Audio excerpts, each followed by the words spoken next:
pegang orang yang kesurupan, cuman megang gitu aja sih Ki. Totonya aku kerasukan Ki.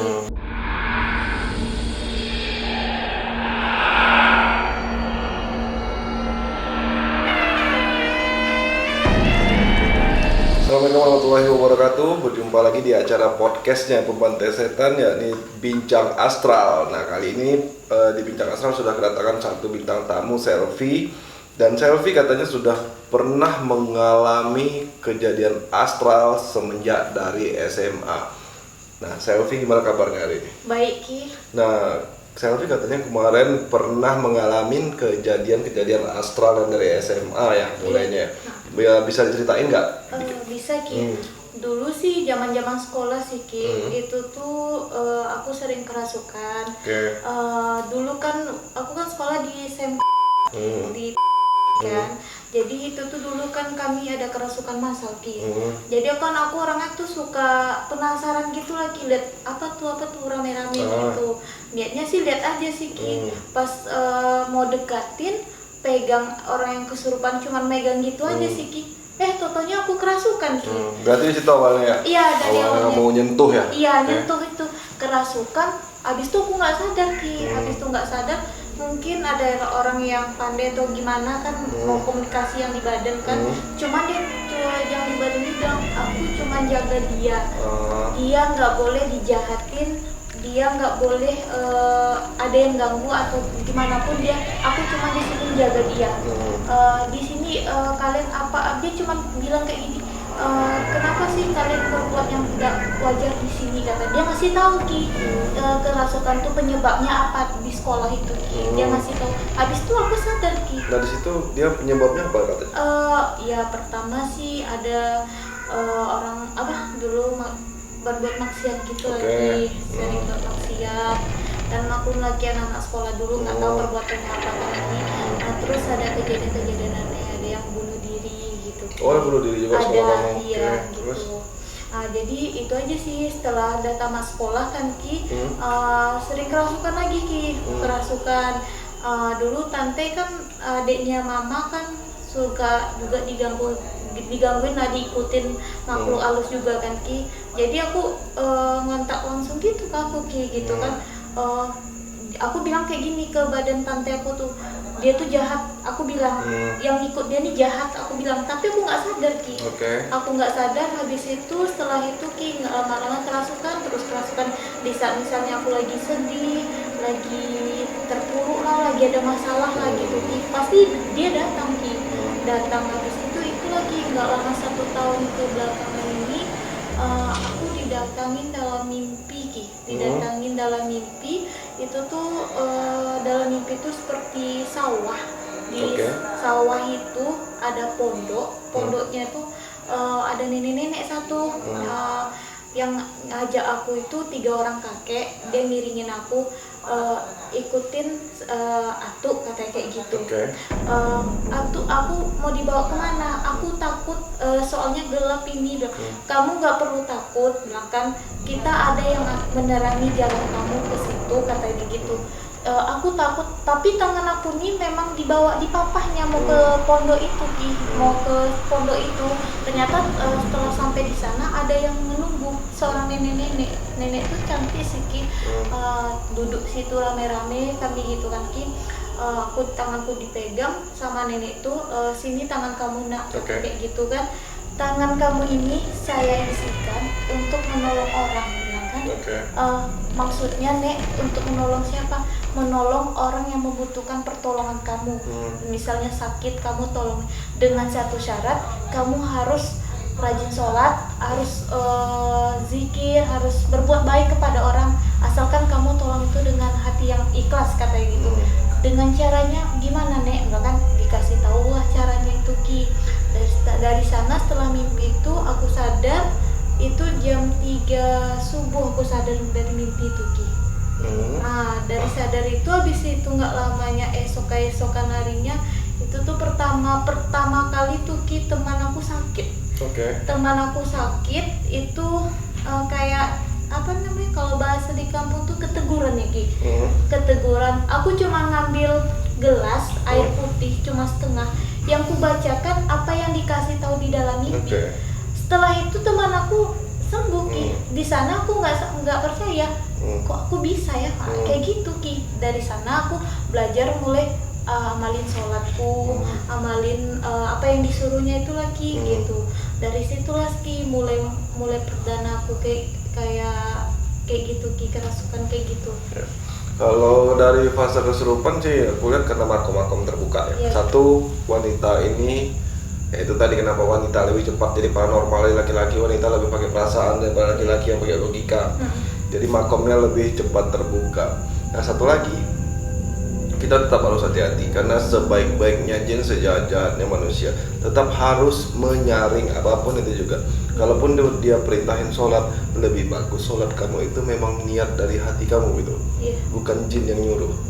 Ya, karena kenapa? Kita lebih mulia dari mereka gitu. Masa sih kita disuruh sama yang makhluk yang nggak mulia kan begitu kan? Jadi untuk kedepannya, kalau saran saya sih gitu, tetap harus disaring-saring seperti itu, kapanpun itu. Karena kalaupun nanti kamu ngikutin, seolah-olah kamu jadi pesuruh dia gitu. Tapi gimana kalau dia yang jadi pesuruh kamu? Itu tadi kan manusia makhluk mulia. Nah, kejadian apa sih yang paling parah yang pernah kamu lakuin?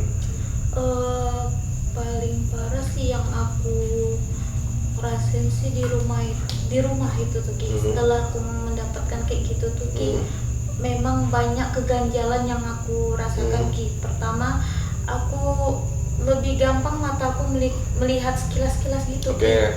Pertama. Yang kedua, itu tuh cepat ngerasakan, misalnya itu ada makhluk halus lagi tuh kan Ki, cepat ngerasakan aku Ki di situ tuh ada. Aku bilang batin aku yang mengatakan di situ ada. Yang ketiga itu di rumah kejadiannya tuh Ki. Ketika waktu itu aku memang lagi keadaan sedih lah gitu kan Ki. Memang di rumah itu tuh di rumah orang tua memang lagi sepi, aku sendiri gitu kan Ki. Itu memang aku ditemanin Ki, dia cuma bilang gini, aku lagi nangis, kamu tidak boleh nangis. Memang dengar suara itu Ki. Suaranya tuh jauh kali, jauh.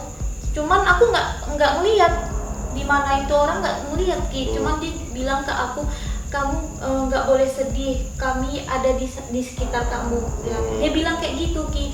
Habis setelah dia ngomong kayak gitu, langsung bunyi kejatuhan benda gitu Ki. Nah gitu. Setelah itu habis itu kan Ki, yang paling seram kali sih Ki, baru 7 bulanan inilah kejadiannya Ki.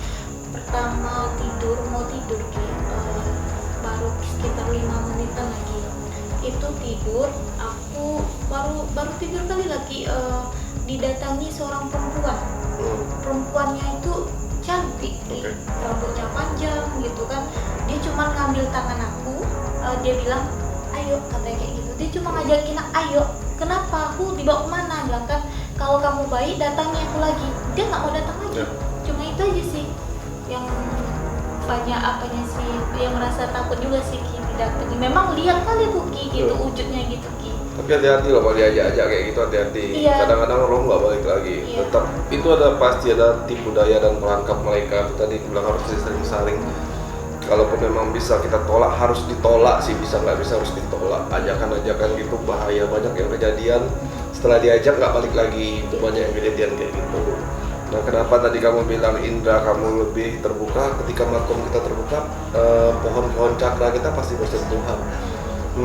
Dan kayak melihat itu dari asna kita gitu, ngerasain itu gitu loh. Pintu spiritual mahkota juga pasti terbuka, itu udah pasti persenggolan. Makanya itu tadi gue bilang lebih gampang sih perempuan jadi paranormal karena pakai perasaan. Nah, pakai perasaan karena namanya udah kebatinan kan, memang harus pakai batin, harus pakai perasaan. Di kebatinan, di spiritual ini kita udah nggak bisa pakai akal logika, pasti bertentangan, nggak akan masuk. Kecuali yang kita bahas tuh 1 tambah 1 sama dengan 2 gitu loh. Tapi di makrifat bisa aja 1 tambah 1 bisa jadi 1000 gitu loh, kan beda lagi kan. Nah itu di pengalaman kamu di usia berapa yang didatangin terakhir itu? Ya usia baru ini aja, baru 7 bulanan yang belakang. Sekarang usia aku masuk 28, 27 lagi. Oh di 27an ya, berarti masih baru banget ya? Iya baru. Nah kejadian lain? Kejadian yang lain sih nggak ada sih, cuman lebih peka kayaknya. Feelnya tuh misalnya nih ada orang yang jahat, tujuannya itu lebih cepat aja terasa gitu.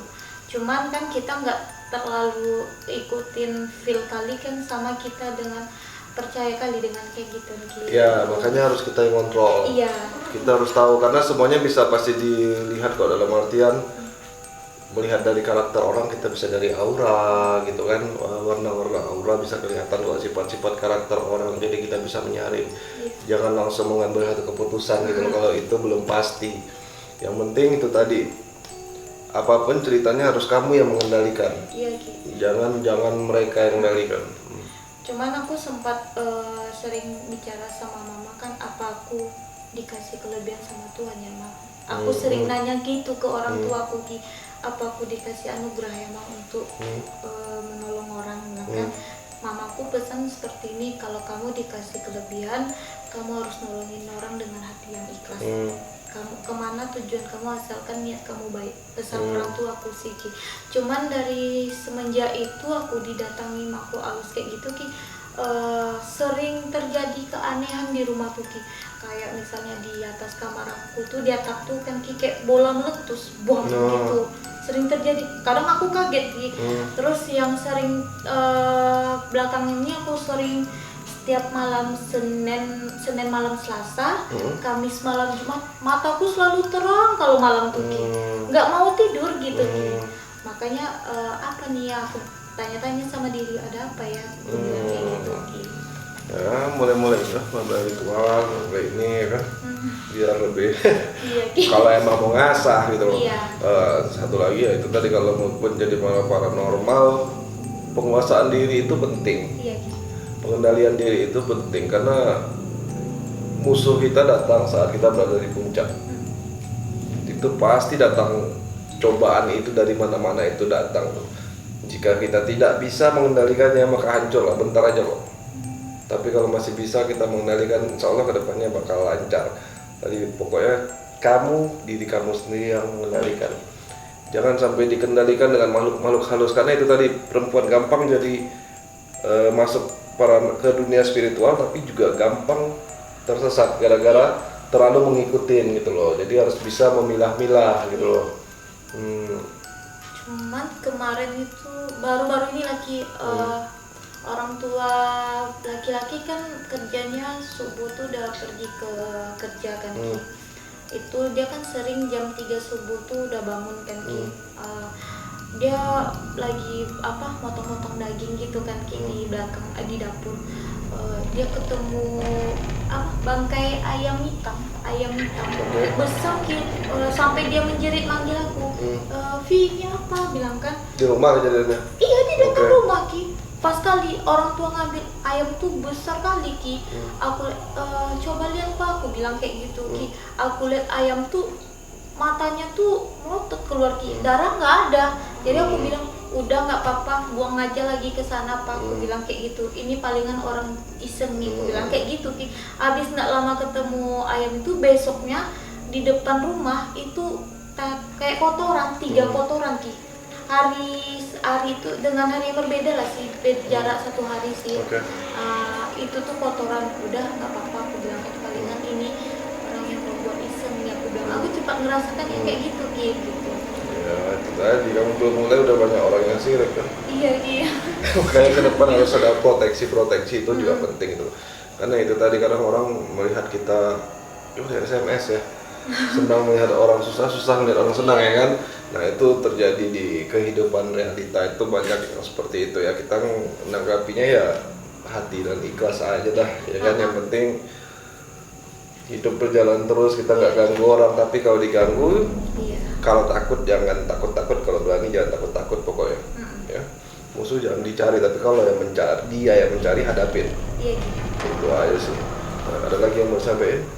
Enggak sih, cuman aku mau nanya, apakah itu aku memang diberikan kelebihan atau gimana sih, Ki? Oke.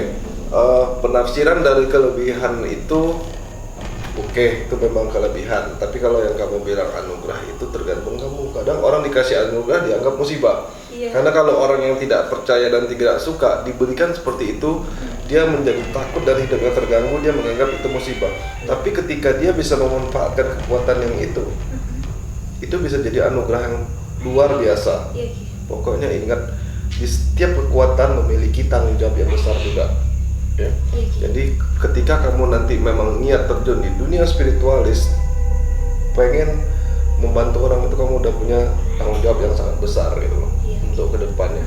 Minimal kamu bisa tanggung jawab dengan konsisten waktu kamu sendiri dan keluarga kamu dulu lah, baru kita konsisten ke orang lain. Ada lagi yang mau disampaikan? Enggak, udah itu aja Ki. Jadi pengalaman Selvi ini lumayan horor ya, dia mulai kerasukan itu dari mulai sekolah sampai umur 27 gini masih ada kesurupan atau Kerasukan nggak ada. Udah nggak ada ya? Nggak ada Ki. di usia berapa terakhir? Usia 25 Ki, 25. Oke, baru berakhir di 2 tahun yang lalu kesurupannya, tapi hingga saat ini untuk intensitas six sense-nya makin membangkit. Nah, jadi bagi kalian yang juga merasakan seperti Selvi, bisa sharing di kolom komentar, mungkin kita bisa ajak buat podcast bareng. Dan jangan lupa saksikan setiap hari Kamis Pembantai Setan bakal explore untuk hunting lokasi-lokasi sakral.